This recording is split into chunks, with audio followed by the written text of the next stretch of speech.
சொல்றாரு. அடடே சித்தப்பா, வாங்க சித்தப்பா, என்ன அங்கேயே நிக்கிறீங்க? இருக்கட்டும்பா, உன் மாமியா கையில பாரு அருவாளை வச்சுக்கிட்டு இருக்காங்க. இந்த அம்மா என்னன்னா வெட்டுவேன் குத்துவேன்னு அடிக்க வருதுப்பா.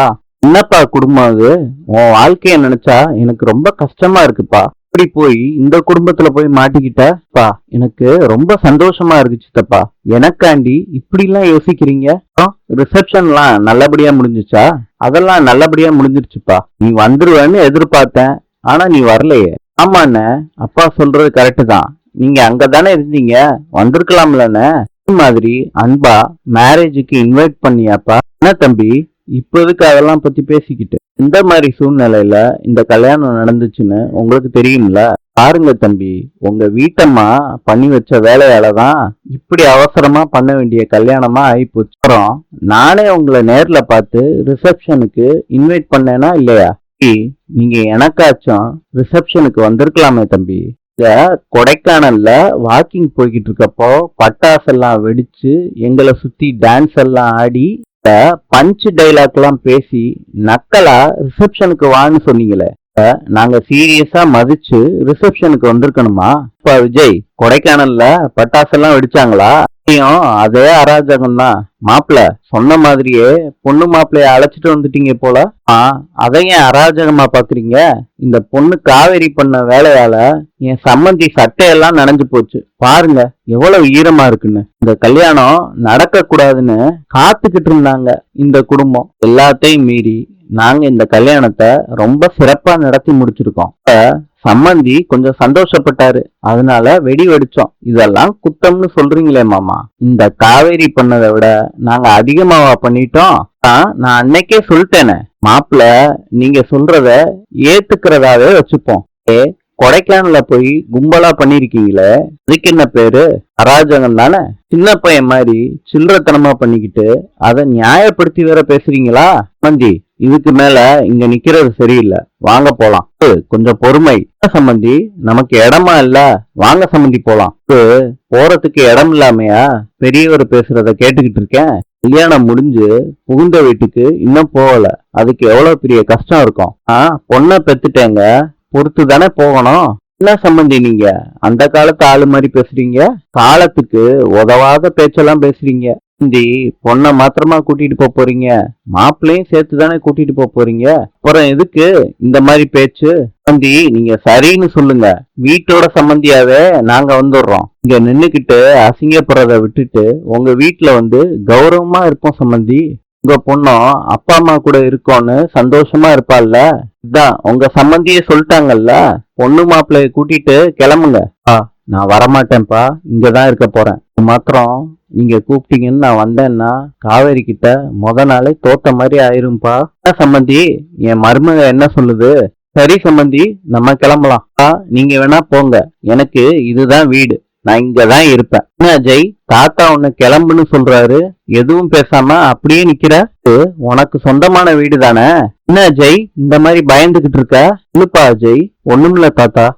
என் புள்ள தவிக்கிறாமா, அதை என்னால பார்க்க முடியல. இங்க சொல்லு கல்யாணி, நான் சொல்றேன்னு தப்பா எடுத்துக்காதீங்க. பிடிக்குதோ பிடிக்கலையோ, அஜய் அந்த பொண்ணு கழுத்துல தாலியை கட்டிட்டான், இனிமேட்டு நம்மளால மாட்ட முடியாது. அந்த பொண்ணு புகுந்த வீட்டுல இருக்கணும்னு நினைக்கிறா, அதுல ஒண்ணும் தப்பு இல்லையே. ஆளை ஆசைப்பட்டு வந்த பொண்ண வாசல்லே நிக்க வைக்கிறது அழகாவா இருக்கு?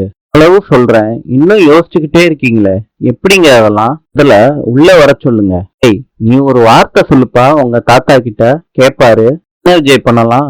அஜய் கல்யாணம் பண்ணி வந்துட்டான், அவன் புது வாழ்க்கை தொடங்கும் போது நம்ம ப்ரெஷர் பண்ணக்கூடாது. அவன் கஷ்டப்படுறான்னா உங்க சித்தியும் கஷ்டப்படுறா, அதையும் கொஞ்சம் யோசிக்க வேண்டியது இருக்கு.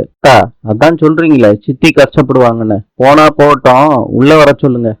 ராகினிய கூட்டிட்டு உள்ள போப்பா. எல்லாரும் முதல்ல பொண்ணு மாப்பிள்ள வந்திருக்காங்க, ஆழத்தை எடுக்க வேணாமா? கரெக்ட் மாமா. அஜய் சொல்லிட்டான்ல, போமா போய் எடுத்துட்டு வா. ஆழத்தி எல்லாம் பொம்பளைங்க தான் எடுக்கணுமா? நானே எடுக்கிறேன். சித்தப்பு, நீங்க எங்க போறீங்க? ஆழத்தி எடுக்கப்பா. சித்தி எடுத்துப்பாங்க. பர்மிஷன் கொடுத்தது பொண்ணுக்கும் மாப்பிள்ளைக்கும் தான், புரியுதா சித்தப்பு? என்னப்பா சொல்ற விஜய்? எப்ப எங்க தாத்தா சொல்றத மீறி உங்க இஷ்டத்துக்கு முடிவு எடுத்தீங்களோ, இனிமேட்டு உங்களுக்கு இடம் இல்ல. கண் கோ சித்தப்பா. என்னப்பா இது, எனக்காண்டி கொஞ்சம் பாருப்பா. உங்களுக்காண்டி பார்த்துதான் அஜய உள்ள அனுப்புறோம். என்னமோ சின்ன பையன் எக்ஸ்கியூஸ் கொடுக்கலாம், இவருக்கெல்லாம் கொடுக்கவே முடியாது. என்னோட முடிவு கிடையாது, ஆல்ரெடி தாத்தா எடுத்த முடிவுதான். அஜய்க்கு மாத்திரம்தான் சலுகை, அவ்வளவுதான். நான் எடுத்த முடிவுதாம்மா. மாப்பிள போகும்போது உங்க சம்பந்தியும் கையோட கூட்டிட்டு போயிருங்க. ஆனா அவருக்கும் இந்த வீட்டுல அனுமதி கிடையாது. நான் விஜய் கிட்ட சொல்லிட்டேன், ஆனா இங்கீதம் பார்த்து தயங்கி நிக்கிறான். இந்த மாதிரி ஆளுகளுக்கெல்லாம் நம்ம இங்கீதம் பார்க்கணுமான்னு நானே சொல்லிட்டேன்.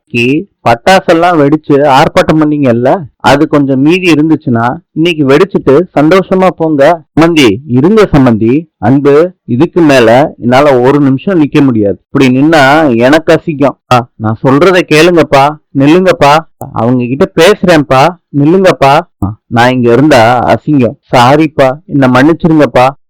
என்னாலதானேப்பா உங்களுக்கு இவ்வளவு அசிங்கம். கேட்டுமா, முதல்ல நீ வீட்டுக்குள்ள போ, அப்புறம் நம்ம ஆட்டத்தை வச்சுப்போம். இதே நமக்கு கிடைச்ச வெற்றி தான்ப்பா. முதல்ல நான் வீட்டுக்குள்ள போறேன், அதுக்கப்புறம் எப்படி நான் உங்களை வீட்டுக்குள்ள வர வைக்கிறேன்னு பாருங்கப்பா. அந்த காவேரிய எப்படி கதற விடுறேன்னு பாருங்கப்பா. அத மாத்திரம் சிறப்பா பண்ணிரு. ஜெயிச்சிட்டோன்னு ரொம்ப ஆடுறா, இன்னைக்கே ஒரு சாம்பிள் ஒண்ணு காட்டிடு. நான் கிளம்புறேம்மா. சித்தப்பு வண்டி போயிருச்சு, நீங்க கிளம்பலையா? ஆமா அன்பரசு, சம்பந்திக்கு துணையா போங்க. அதான் வீட்டோட சம்பந்தியா ஆகுறேன்னு சொன்னீங்களே, நான் போகதாங்க போறேன். உங்க வீட்லயே இருந்து விருந்து சாப்பாடு சாப்பிடறதுக்காக நின்னுகிட்டு இருக்கேன். உங்க அப்பா எவ்வளவு அசிங்கப்படுத்தி பாக்குறாரு பாரு. இப்பயும் நீ நின்னு பாக்கதான் செய்யற. நீ எனக்கும் உனக்கும் எதுவும் கிடையாது. என்னை என்ன பண்ண சொல்றீங்க? இன்னைக்குதான் கல்யாணம் ஆச்சு. அவங்க அப்பாவை உள்ள நுழைய உள்ள புருஷன் தான் முக்கியம்னு இங்க நிக்கிறா. நீ கண்ணுக்கு எதிர்க்க புருஷனை அசிங்கப்படுத்துறாங்க, வேடிக்கை பார்த்துக்கிட்டு இருக்க. அப்பாதான் முக்கியம்னு இங்க நிக்கிறல்ல, அப்பனா என்ன? எல்லாம் முடிஞ்சு போச்சு நமக்குள்ள. நான் தான் முக்கியம்னு நினைச்சேன்னா என் கூட வா. உங்க அப்பா தான் முக்கியம்னு நினைச்சேன்னா அவங்க கூட இருந்து செத்துப்போ. வர முடியாதுல்ல ராதா? ரொம்ப சந்தோஷம், நான் போறேன். பா என்ன மன்னிச்சிருங்கப்பா. அவங்க அப்படி சொல்லும் போது நான் என்ன செய்யறது? நானும் போறேன். பா என்னப்பா? நீ எங்கடா இங்க வர்ற? நீ உள்ள போடா. பா மெல்லமா உள்ள சேர்ந்துருவேன். உங்க தாத்தாவுக்கு மகளை விட்டுட்டு இருக்க முடியாது. கவலைப்படாத அஜய், சீக்கிரத்திலேயே எல்லாம் சரியாயிரும். முழிக்கிற வா. கல்யாணி அஜயும் ராகினியும் உள்ள கூட்டிட்டு போ. கல்யாணி நீ கவலைப்படாத, உன் மாப்பிள்ளைய பத்தி உனக்கு தெரியாதா? இல்ல வாங்க. மாமா ராகினி இப்போதுக்கு டென்ஷனா இருக்க, ரிலாக்ஸா இரு. டென்ஷனா இல்லாம எப்படி இருக்கிறது? அந்த காவேரி எங்க அப்பாவை உள்ளே வரவிடல, அதனால எப்படி ரிலாக்ஸா இருக்க முடியும்? கோவப்படாத ராகினி, நம்ம கல்யாணமே நடக்க கூடாதுன்னு அவ்வளவு பிரச்சனை பண்ணாங்க. இப்பயும் அவங்கதான் ஜெயிச்சதா நினைச்சாங்க. கடைசியில ஜெயிச்சது யாரு? நம்ம தானே. இப்ப நமக்கு கல்யாணம் முடிஞ்சு நீயும் வீட்டுக்குள்ள வந்துட்டியே, இத பத்தி யோசி ராகினி. கண்டிப்பா இந்த சவால்ல நம்ம தான் ஜெயிப்போம். சீக்கிரமே உங்க அப்பாவையும் எங்க அப்பாவையும் இந்த வீட்டுக்குள்ள வர வைக்கிறேன். இனி அது முடியும், பொறுமையா இரு. நம்ம காரியத்தை சாதிக்கணும். பொறுமையா இருக்கிறதுனா எப்படி? அந்த காவேரி எங்களை அசிங்கப்படுத்துவா, நாங்க மானங்கெட்டு போன தனமா சலிச்சுக்கிட்டு நிக்கணுமா? இப்படி இல்ல ராகினி, பின்ன எப்படி அஜய்? பார்த்த இல்ல காவேரி, உனக்கு புத்தியே இல்லையா? நீ சொல்றத கேளு ப்ளீஸ், இங்க வாடி. நீ எதுக்கு கத்துற? சரி, எங்க அப்பாவை இந்த வீட்டுக்குள்ள வரவிடாம பண்ணிட்டேன்னு ரொம்ப சந்தோஷமா இருக்கியா? சிரி காவேரி, நல்லா சிரி. கூடிய சீக்கிரமே இந்த சிரிப்புக்கு பதிலா அழுக போற. இப்ப சொல்றேன், நல்லா கேட்டுக்கோ. எங்க அப்பா திரும்பியும் இந்த வீட்டுக்குள்ள வருவாரு. வீட்டு ஆளுகளே வெத்தலை பாக்கு வச்சு மாலை மரியாதையோட வரவேற்கிற மாதிரி நான் பண்ணுவேன். அப்படி நான் பண்ணல, நான் ராகினி இல்ல. நல்லா பண்ணிக்க ராகினி. யாரு வேணான்னு சொன்னா நான் இப்ப போகட்டுமா? எனக்கு நிறைய வேலை இருக்கு. கிட்ட பேசினா டைம் வேஸ்ட் ஆகிற மாதிரியே இருக்கு. என்னடி நக்கலா உனக்கு? மொத்தமா இந்த வீட்டை விட்டு கிளம்புறதுக்கு ரெடியா இரு. அப்பா இந்த வீட்டுக்குள்ள வர்றதுக்கு முன்னாடி நீ இந்த வீட்டை விட்டு போவடி. போக வைப்பேன். இங்க வா. ஆடா, பேந்த முழிக்காத. உங்க அண்ணன் தான் கூப்பிடுறேன், வா. அடிக்கிறாரு விஜய் அஜய. எதுக்குன்னு அடிச்சீங்க? கொண்டாட்டி காவேரி கிட்ட பேசின மாதிரி இனிமேட்டு பேசினா ஒவ்வொரு வார்த்தைக்கும் ஒவ்வொரு அறை உன் கண்ணத்துலதான் விழுகும். அதை விட பலமா விழுகும். நீ ஏமா நிறுத்திட்ட? கண்டினியூ பண்ணு. அல்ல அஜய், உன் பொண்டாட்டிக்கு உன் மேல கருணை இருக்கு. போய் பொண்டாட்டிக்கு நல்ல சேவையா செய் போ. சரி, எப்படி இருந்துச்சு நம்ம ட்ரீட்மெண்ட்? தரமா இருந்துச்சு பாஸ். மறுபடியும் ஏதாவது பண்ணா சொல்லு, இன்னும் சிறப்பா செய்யலாம். Thank you boss. ஏதோ வேலை இருக்குன்னு சொன்னீங்க, அத போய் பாரு.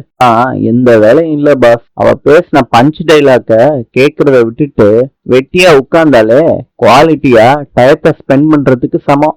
அப்படி எஸ் பாஸ். இன்று வடகொரியாவின் நாணயம் 1. நாளை சந்திப்போம்.